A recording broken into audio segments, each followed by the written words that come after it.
looking at Westward's data journey. My name is Gary Clark. I'm the Consultant Director at 3C.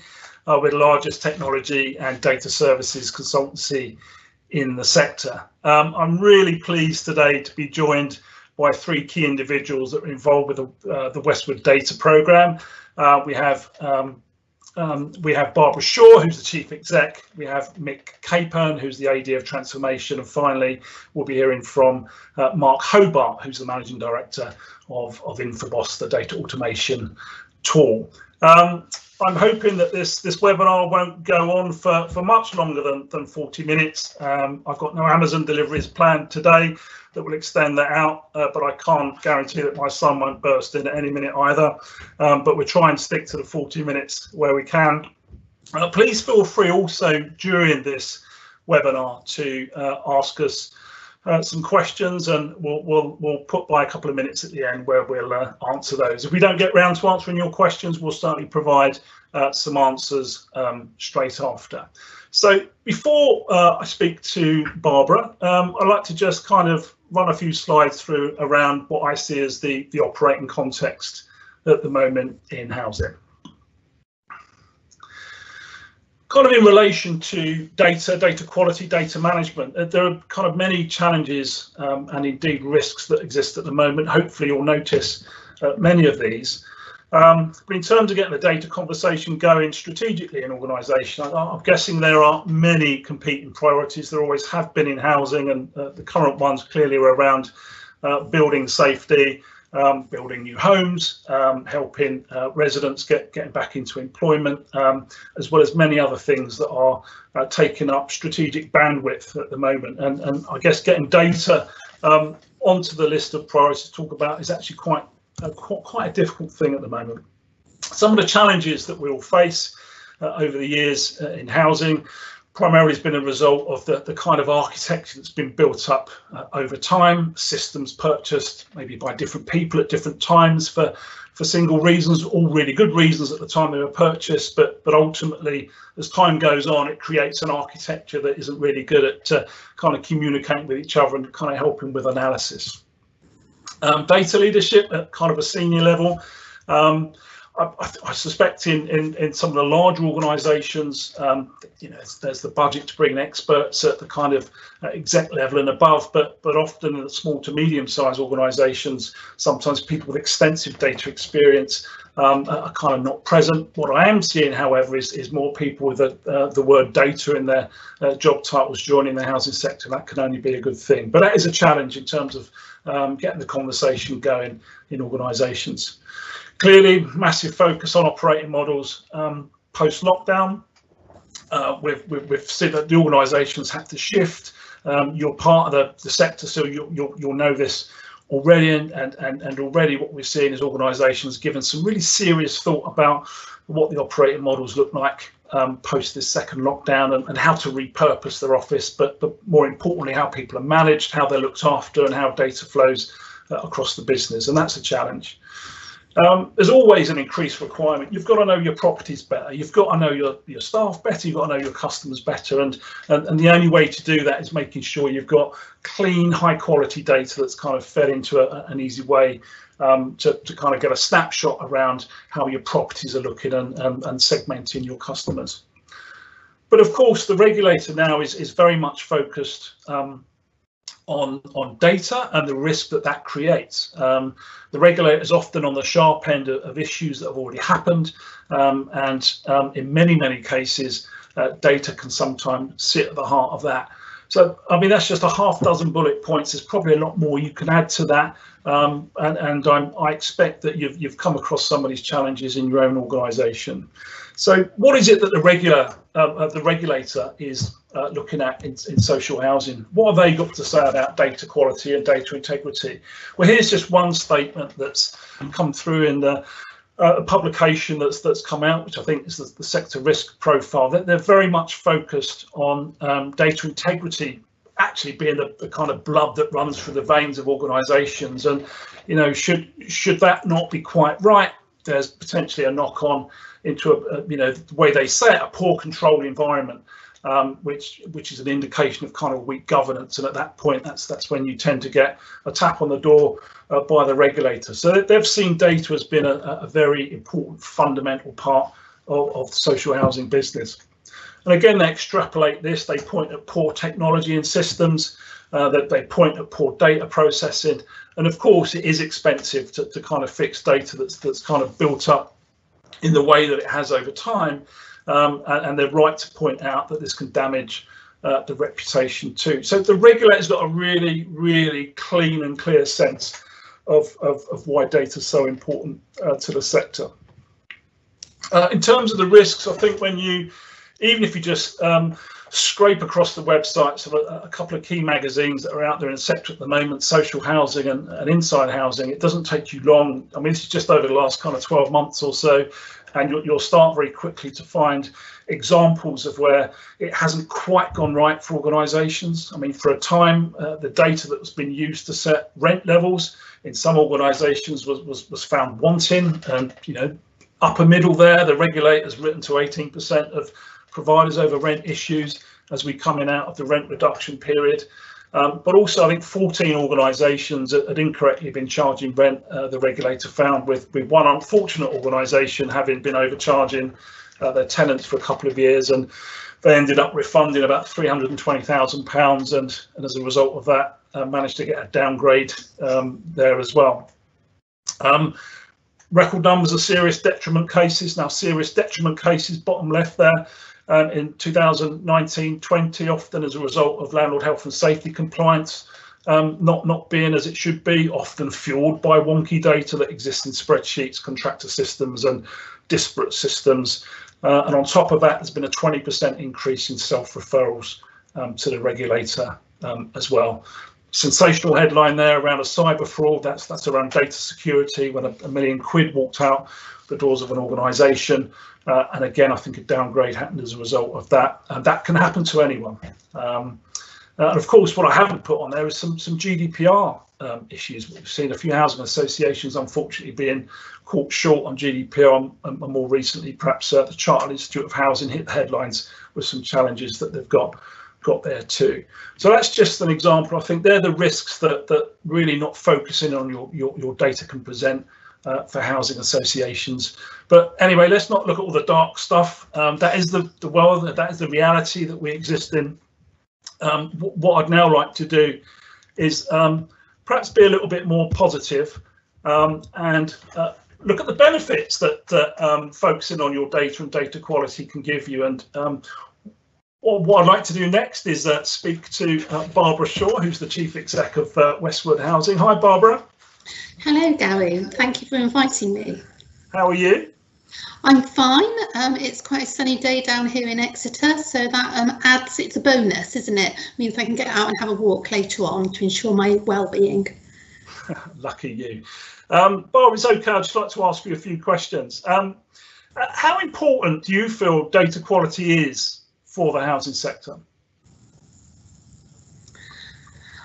Well, I think the obvious answer is that you can use data to run the business more effectively.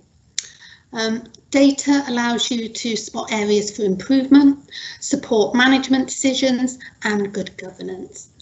And if you get it right, you will improve customer satisfaction and empower your teams. So for me and Westward, critically good data will mean that 1, you understand your product, your homes, their condition and their compliance. 2, you understand your customers, their needs and how you can support them. And 3, your data quality contributes to better decision making and hence greater effectiveness. So at Westward, data underpins all of our activity, and we started a data integrity project about 2 years ago, and we call that our Evolve project. And I think later on Mick is going to talk about that and has a presentation. Fantastic. Now I know a few people that have joined us today. I've had conversations with recently, and they're really struggling to get data quality and data as a kind of serious conversation internally. So why did you decide, or how did you go about making sure that data quality was a priority for Westward? Okay, so simply, our decision was based around if you don't have good data, you cannot deliver a great service to your customers. In marketing terms, you won't have full knowledge of your product and services or how they're performing, and therefore you can't make good decisions which deliver those great services. Critical in our sector is also the need to ensure that our homes are fully compliant, and you mentioned that earlier, and you have to capture that information through your data software systems. And I think in these COVID times, good data means that you can manage from a distance through real-time dashboards.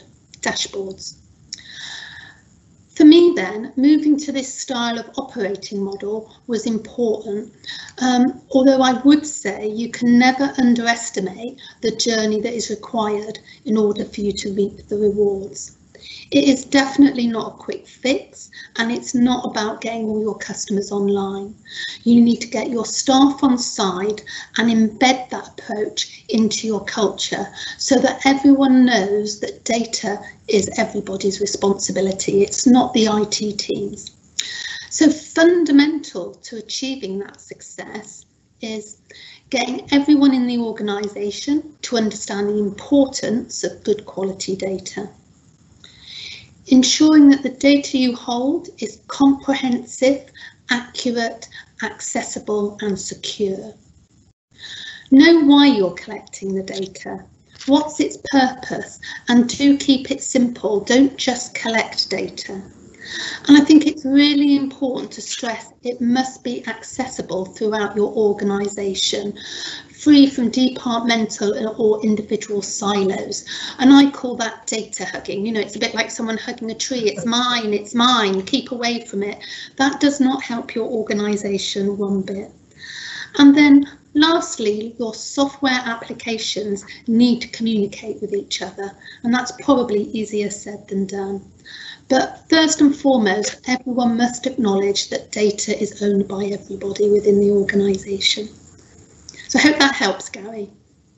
Well, that's a perfect answer. I don't think you could add any more to that answer. Thanks, Barbara. You may have taken some of the heat out of the third question, but when you look at, you're right to point out that data quality is a journey. I'd be surprised if it ever ends, but certainly for the sector as it is at the moment, taking the first step often is one of the more difficult things. But given that it is a journey, when you look ahead and when you look to kind of future days, what do you see as the key advantages of having a data-driven culture?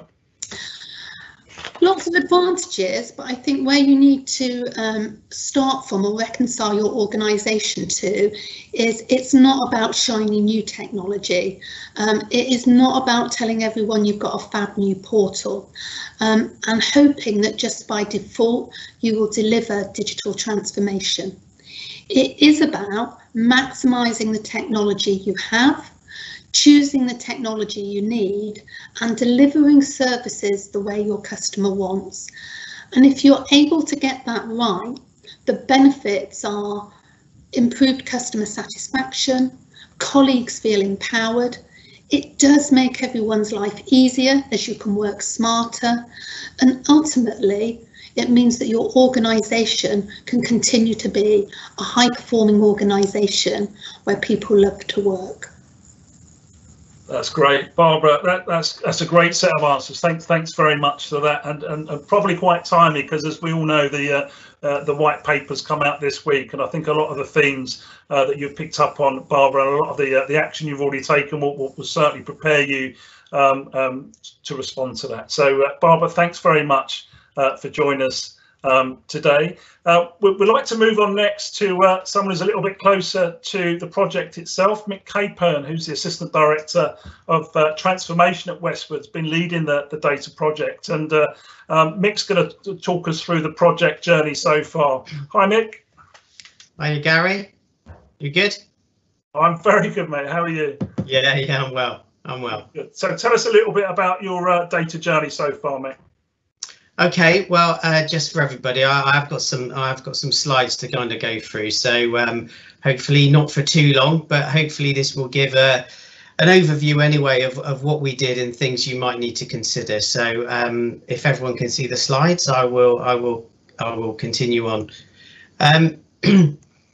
So really, you know, data, as far as Westward concerned, and all organisations should concern really, is that it's a really valuable asset. Probably that and your kind of staff, it's kind of there is a really valuable asset. The reason is that it enables the service provision. Without data, we talk about systems, but systems are nothing without data. So it enables us to do that. It enables the business to function. All the financial information that is there and that we use to enable us to operate, and the information we have about our customers. We obviously use it for monitoring performance, so it's key that the underlying data is right so we can make those decisions. And it enables us to gather customer insight about what our customers use, what they want from us in the future. So that enables us to improve our services, and under that really, and for my purposes really, it really underpins the business transformation process. So digital culture, data culture, hand in hand, they work together for us to enable us to implement the Evolve digital transformation programme. So hopefully this will be familiar to people working in social housing, the kind of standard system architecture framework, if you like. So most people have a housing, well, all people should have a housing management system of some description. You may have on top of that CRM solution, maybe part of your housing management system.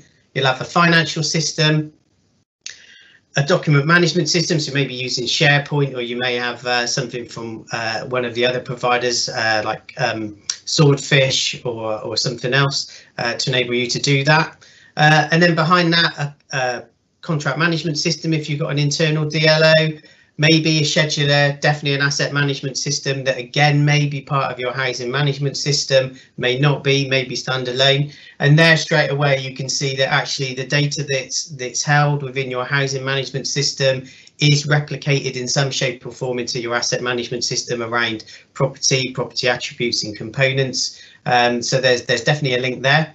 And then those kind of customer facing services, your web services, were absolutely fundamental to transformation, is the ability to provide a web portal. And if you're sharing data, then that is even more important now that our data is accurate around our customers. There's nothing worse, as we're all customers, looking at data about yourself and finding out that it's wrong. And the ability to collect data as well, it's sourced using mobile technology. And you may on the outside of that have some disparate systems. Again, you may have an ASB system that's not actually part of your housing management system. It could be, but again, you've got people data that sits in a different silo there for ASB, and the same for supported housing as well. So you've got clients held on your supported housing system that are also your residents.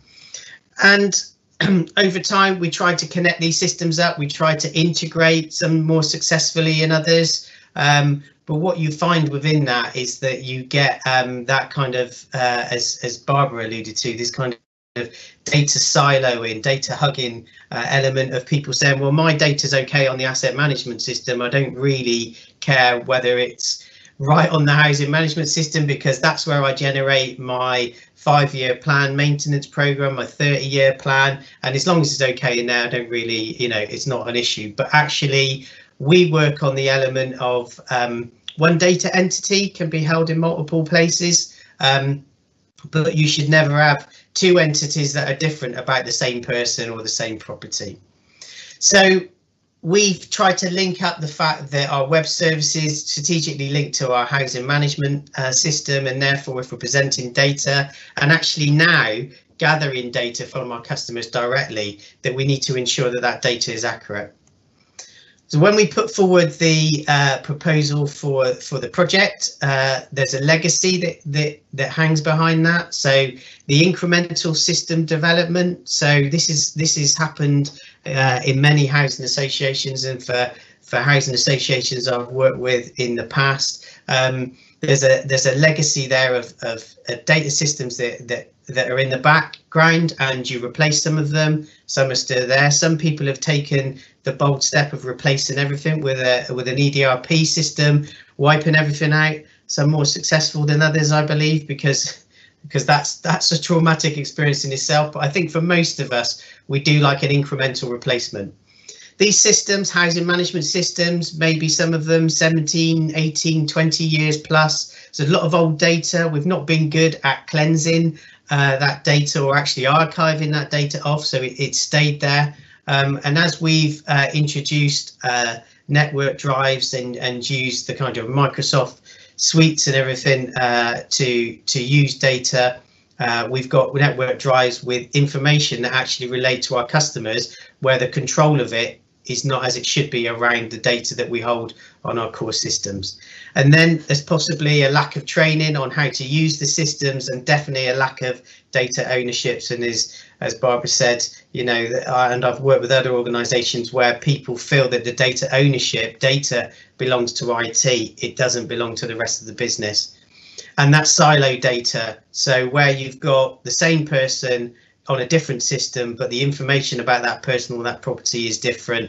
And even, I think, from us at Westward, it was actually just determining how many properties we had and what type of properties we had was really difficult. And I think that kind of spurred us on to actually say we really need to have one version of the truth, which needs to come from a housing management system. And over the years, poor system acquisition, you know, and not just reflective of Westward, but in other organisations where departments go off, see something shiny new at a conference, say that's what we want. They really focus on the functionality, but not how that data is going to be managed and populated. So the challenge is that data entity, that one data entity that can be located on different systems, but should always be the same. If I go onto the ASB system, it's the same contact details, the same person exists, even though they may exist in other systems within your organisation. So sorting out the kind of master system and now the feeder system, so that may be coming in from your web services or mobile, and then prioritising that data. So there's a lot of data, and you really have to think about what's the most important. And probably the most important is your customer data and then your property data. So our focus was around people, property and tenancy, and getting that data right. And of course, as you mentioned, Gary, GDPR and data quality, aspects of what that actually means, and the fact that now we really need to focus on our retention policies and ensuring that we don't hold data as more than we need to in terms of its longevity within the organisation. And we always say now that, you know, the person data we borrow, it's not ours, it's the customer's data, and when we're finished with it, we need to get rid of it, as we shouldn't be holding that any further than we need to, and actually installing that data ownership. But I think one of the key challenges is actually the resources this takes, not just from an IT perspective, but actually getting what we call subject matter experts involved in understanding the systems, understanding the data and putting the data right. And that can be time consuming. That's part of the reason why it's taken us 2 years to get to where we are.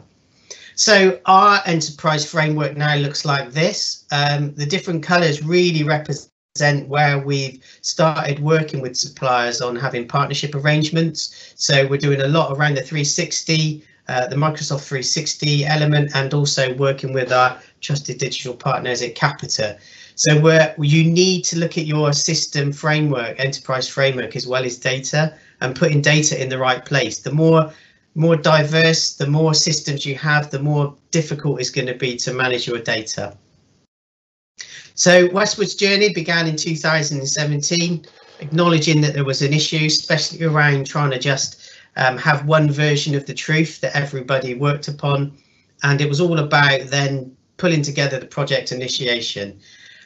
We identified the data owners within the business, and the data owners were at quite a senior level, so director level, for saying actually within your area of the business, if you're the assets director, the data that you hold about properties is your responsibility overall, and you need to make sure that when you use it and what information is in there is being done right.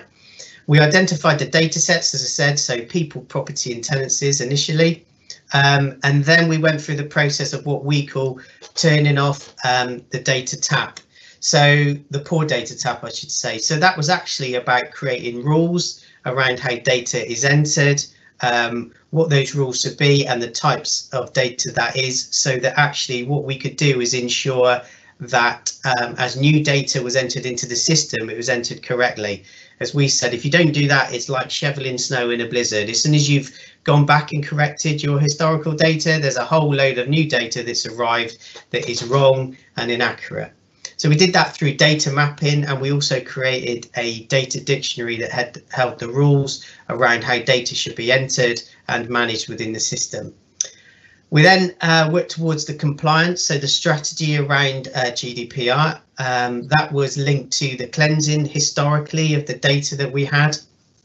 And then we managed the creation of exception reports within the system. So we created exception reports that would identify when data is entered wrong. That was a long process, identifying what that was, working through those. And at that point, we were predominantly using spreadsheets to do that. And we communicated the whole process throughout with our users, emphasising the fact that data is everyone's responsibility and getting to them to engage in correcting data that was wrong. The next stage for us is looking at the wider data within the organisation, so data that's held on our other systems like our support housing system, our unstructured data on our network drive. So to do that, we've deployed the Infoboss solution. I think if we deployed or had, if it was available at the time, Infoboss back in 2018, we definitely could have developed the exception reports a lot quicker than it took us to do it in the way that we actually did it. So now we're on that kind of second phase of having true data governance and controls within the organisation. So just finally, just leading on to the Evolve program, which I program manage, we have 9 principles under Evolve, 3 of them linked to the customer, 3 of them linked to workforce, and 3 of them linked to the business. And under there, we've got 3 principles that directly link to data. So this really emphasizes that it underpins what we do. So those are the processes that we do through digital workflow. For the workforce, it's about saying that data is everyone's responsibility, and decision by data for the business. We want informed decisions. We don't want gut feel decisions. We want to base what we do and how we progress based on that. So that's kind of my presentation done. Hopefully we've got some questions coming in, but I'll hand back to you, Gary, for the next bit. Thank you, Mick. Thanks for that. You covered a lot of ground there. I'm grateful for you. I love the way that you've set out the legacy, the challenges, and the journey map as well. I would imagine there's some way to go yet, but it looks like you've identified all of the key attributes that's going to make you a much better data-driven organisation. Mick did pick up on the fact that if the Infoboss solution would have been around a year or 2 ago, that he would have brought it in a bit earlier. And next, I'm pleased to say that we've got Mark Hobart with us, who's the managing director on his bike from Infoboss, and Mark's going to give us a little high-level overview of what Infoboss does. So, hi, Mark. Hi, Gary. How are you? I'm good, thank you. Over to you. Okay, thanks very much, Gary. Okay, in just a couple of slides, I'm going to explore the challenge that Westward presented to 3C and Infoboss, and a challenge I suspect many of you will have within your own organisations. And I'll also explore the solution as implemented so far at Westward. It's a well-established principle that in order to deliver a successful digital transformation programme, you must have a well-managed data asset. And this is exactly the goal and ambition that Westward has. A data asset must have high quality data, and therefore a process to improve and maintain data quality at an optimum level is essential. And we heard Mick allude to the poor data tap, or the dirty data tap as I sometimes call it. And the first stage of the approach Westward has taken is to switch that off and essentially stop poor quality data at source entering the data estate. And in symbiotic harmony with data quality is the need to comply with GDPR. There are many aspects to GDPR that affect the way you manage your data, such as retention policies, data subject rights, consent management, and more.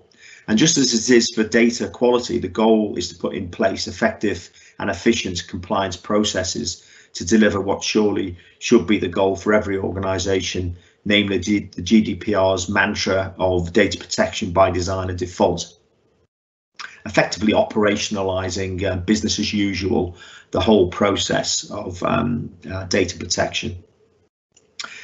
And you heard Mick mention that data is everyone's responsibility, and for many organisations, assigning ownership and responsibility and ensuring it is monitored and maintained is crucial to making the culture change necessary. It is only possible if the tools, people, competencies and operational processes are there to support it.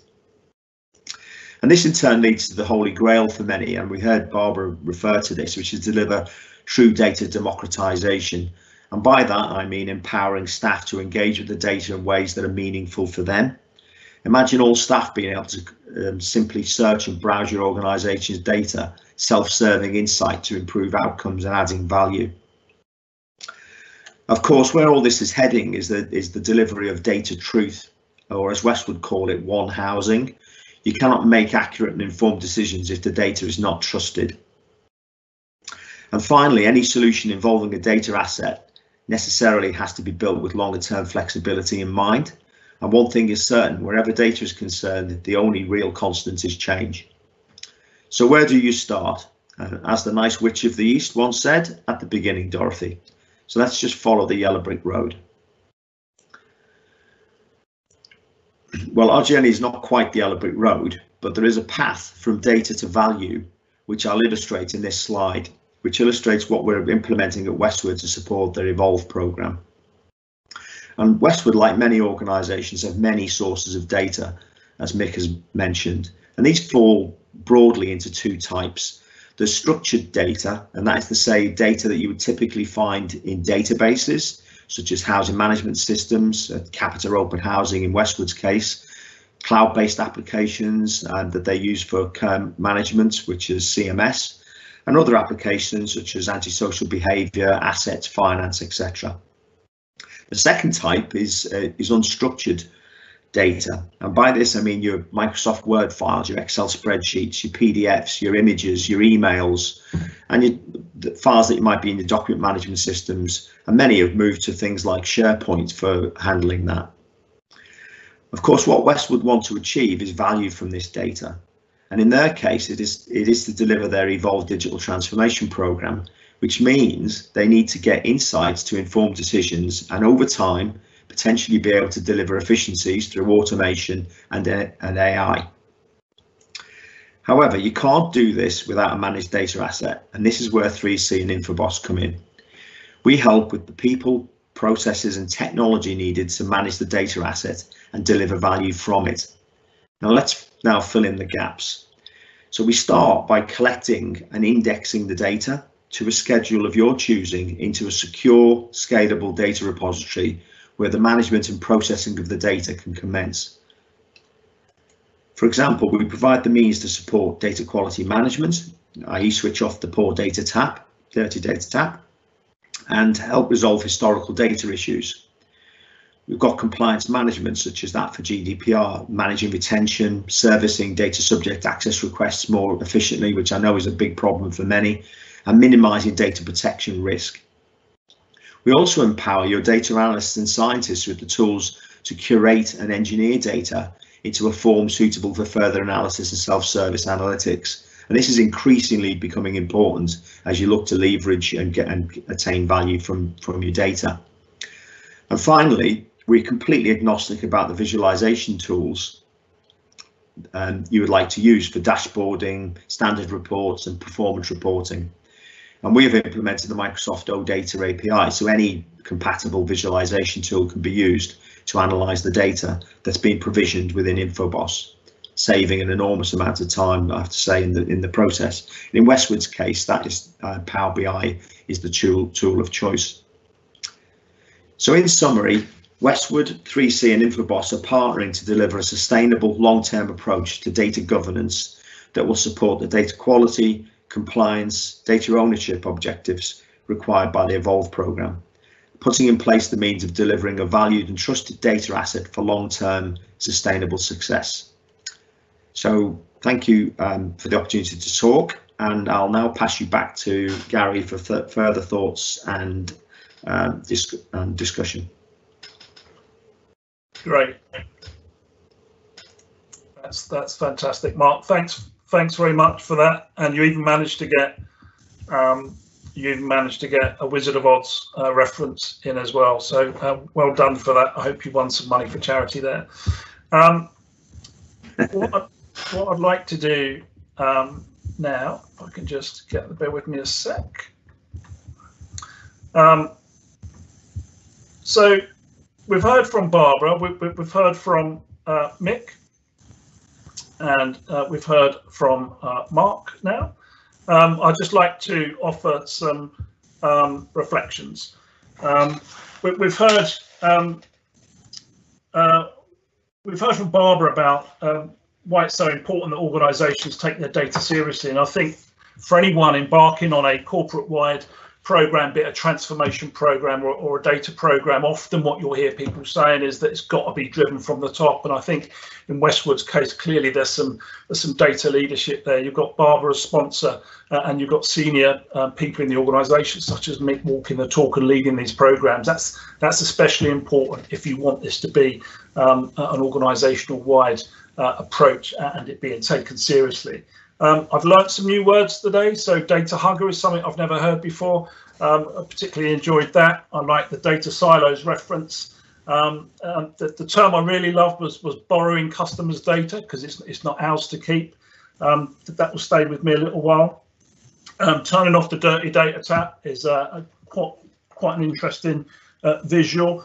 Mick, you're right. It's shoveling snow in a blizzard is actually the kind of right visual kind of we need when we try and deal with the exponential growth in data. Decision by data is a great term that provides a bit of vision. Data democratization, I think, again, is a brilliant term, and this kind of feeds the wider organisation so that they can help drive their own performance. A single version of the truth, and obviously follow the yellow brick road is another kind of interesting term. Thank you very much for that, Mark. Now, clearly, Westward are on a journey, and I'd like to congratulate you for taking the first steps on that journey. It's not an easy one to start, and no doubt you've got a long-term plan to kind of get to where you need to get to. So thanks very much for your contributions. We'll have some Q&As in a minute, but just to leave you with a few final thoughts, and when you see the vision that's been set out by Westward, that the main benefits being with their customers, their staff, and the business itself, I think that's a very powerful kind of vision, and the power of 3's as well. I think that's a vision that the organisation can get behind, and they're the right 3 areas to focus on. So in terms of final thoughts, well, just to add to the data hugger name, I think data hoarding or digital hoarders is a term that I've heard recently, and I think if we all looked at our own personal laptops and hardware at home, you'll probably find a load of stuff on there you didn't even know was there. And I think these are habits that we've kind of built up in our own personal lives over the years. Space is quite cheap at the moment, or relatively inexpensive, and so we fill this stuff up and we don't take the time to clear it out because we're engaged in doing other things. Those sort of habits follow us into the workplace, and of course we then start to fill up data repositories in organisations too. And don't forget, when we're digitising services, every keystroke, every contact, every transaction creates data, and then as Mick says around the data blizzard, it just grows and grows and grows. And so in order to kind of wrestle the data monster to the ground, you need some very solid data governance and rules in place, and hopefully some software that can help you automate it. Don't turn your back on data, and then as soon as your back is turned, that will start building up again, and that's what can get you into trouble, in my view. So having something that constantly monitors your data quality is definitely something that you ought to consider if this is an area of seriousness for you. Having human beings continuously check data and correct errors, I think, is an approach, but it's a very expensive approach, and in this day and age when there's a lot more emphasis on getting the service right, human beings are better adding value to relationships rather than some more mechanical processes. And that's where data quality automation tools come in. There aren't too many around at the moment, but we've seen from Mark and Infoboss one such product that can help do that. And of course, sorting your data out is one thing, but kind of bringing it to life is another. And yeah, we've got some dashboards that have been designed for clients that kind of measures some aspects of data quality. The data that's held in Infoboss that's come out of client systems, we're able to very much bring to life, and we can design these in line with the client's needs. The brilliant thing about these dashboards is that you can drill through. They're very dynamic. You can drill through to line level detail. It shows you where the errors are being made, so you're able to support and train your staff to kind of correct data errors at source. So that's it from us. That's it from me. Hopefully we've not kind of gone over time too much. What we'd like to do now is to ask a couple of questions. Let's see if we've got any questions through.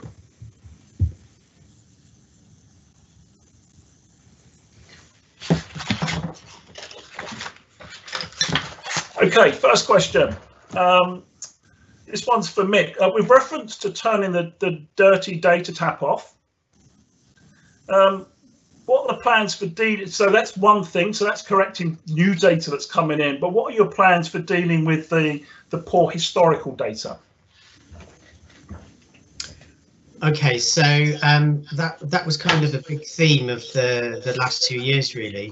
So we identified a whole range of discrepancies within data that we needed to cleanse historically. So, for instance, we had over 6,000 tenancy data issues that we identified, and what we did was we identified the subject matter experts to cleanse that, which is quite long to do, because ultimately, even with something like Infoboss, you've still got to put the data right. But what we did is we tried to make it kind of a bit of fun, if data can ever be fun. I don't know, but we ran data days. So we ran sessions where we had people come together, we had, you know, some pizza and stuff, and got people to sit down and actually with the outcomes. So whether they would have been out of Infoboss, but definitely from the spreadsheets we had, and actually go through the system and cleanse. We also, where appropriate, wrote some scripts so that we could then update the system through loaders, so loading back in the people loader, which obviously overrid any invalid data that was there, and we put that right. So that was an ongoing thing for then. I think now that we're still identifying data that needs attention, and we'll be doing that. So we're now looking at the kind of business intelligence element of it, and having custodians of data so that we can continue to validate and then arrange to cleanse historical data as we go forward. Great stuff. Thanks for that, Mick. A question for both Mick and Mark. Do you have any interesting stats or specific insight from the work so far that you'd like to share or dare to share? Well, yes. So I just went back through the archives to pull from some stats forward. So we'd identified we had 260 properties with no build dates. So historically they weren't there. And we also identified properties with build dates that were actually different from block dates. So flats where the build date, in fact, I think one of my favourite ones was a flat that was built in 1862, I think, around that period, but the block was built in 1960. So the flat had been there a lot longer than the block, which is amazing. So yeah, there was, you know, that part, it can be quite interesting when you start analysing data. So that, as I said, we had 6,000 elements of tenancy data, person data that we needed to cleanse, and when we actually got into people data, so contact information, which we ran through, then there was a lot of information in terms of contact information that we discussed, and we had 8,000 potential issues with contact information that we actually had to go through and cleanse. What about you, Mark? Yeah, from my perspective, we've done quite a few what we describe as data audits on client sites, and perhaps not so much on the structured data side, which Mick's just alluded to, but some of the unstructured side. You know, we found things like files that go back to what was the beginning of computing, the sort of first 1980, when the IBM PC came out. We've also illustrative really of the problem of processing unstructured data is the amount of data that's available within something like a terabyte drive. You're dealing with somewhere in the region of 2 million files. If you work on the basis that it takes about 5 minutes to read 3 pages of text, it would take a person with a sort of average working week of 37.5 hours, it would take them 92 man years to read one of those sets of documents across a terabyte of data. So staggering amounts of time, human effort that would be required to process that, as well as things like from a lot of the audits that we've done. This is a rough rule of thumb that's come out from housing, is that about 11% of the files account for something in the region of 56% of the data on most unstructured drives, shared drives, which is a lot of data in a very small amount of files, and that generally suggests there's a lot of big files that are being stored that aren't necessarily being used very much. Fantastic. And finally, a question for Barbara. Barbara, what were the key messages that helped you establish the business case for the investment of time and money in the data initiative? Sorry, I missed the first bit. What were the key messages that were given out at Westward that kind of established the momentum to put time, effort and money into the data initiative? What sort of business messages were going out there? I think the business message was, if we want to improve as an organisation and make better decisions, then our data has to be accurate. It's very much like the decision that you make that if you are not a financially robust organisation, then you cannot help anyone. So very similar to our data. In the question that I answered online, someone asked, how did we get that message across to our colleagues? And what we did was we went around and did workshops, explained where we were with our data and what really required us, or what actions did we need to take to improve that data and get us into an organisation that was culturally, digitally aware, as opposed to, for want of a better word, a Luddite organisation. And if I was being honest, I think one of the challenges that came back from colleagues was we get all of that, but there was a concern that, you know, data could take over and in effect, you know, they could become redundant, which is always a concern. But what we were saying to our staff was, no, if we can get you to work smarter with data, then actually your work will become more interesting and you can do those things that you can never get round to. So it was almost a message about what's in it for me, because I think that's really important. It's not just what's in it for the organisation, but how will it make our colleagues' lives better as well as our customers. Great answer. Thank you, Barbara. I think that's all we've got time for. Thanks, guys. Thanks for joining us today. Thank you, Barbara. Thank you, Mick, and thank you, Mark, for your presentations. I'd just like to say that thank you all also for joining us today on this webinar. Thank you for all your questions. We will answer them. We will go back to you with a full answer afterwards. What else can you expect after this? Well, there'll be a bit of a goodie bag that we send you, an e-goodie bag, and in there is going to be some flyers, some further information, a link to this video so you can share it or portions of it with your colleagues in your organisation if you're looking to kind of get some momentum around starting a data quality project or a programme in your housing associations. But also there's going to be an offer from us 3C with Infoboss on a proof of concept, if that's something of interest to you. And if it is, please do give us a ring, and additionally give us a ring about kind of anything else that you'd like to talk about connected with technology and data. That's it for me for now. Thanks for joining us. We hope to catch up with Westward at some point next year in the next chapter of their journey. We can learn a little bit about the progress they're making. But for now, have a great day. See you soon. Thanks. Bye. All right. Thank you.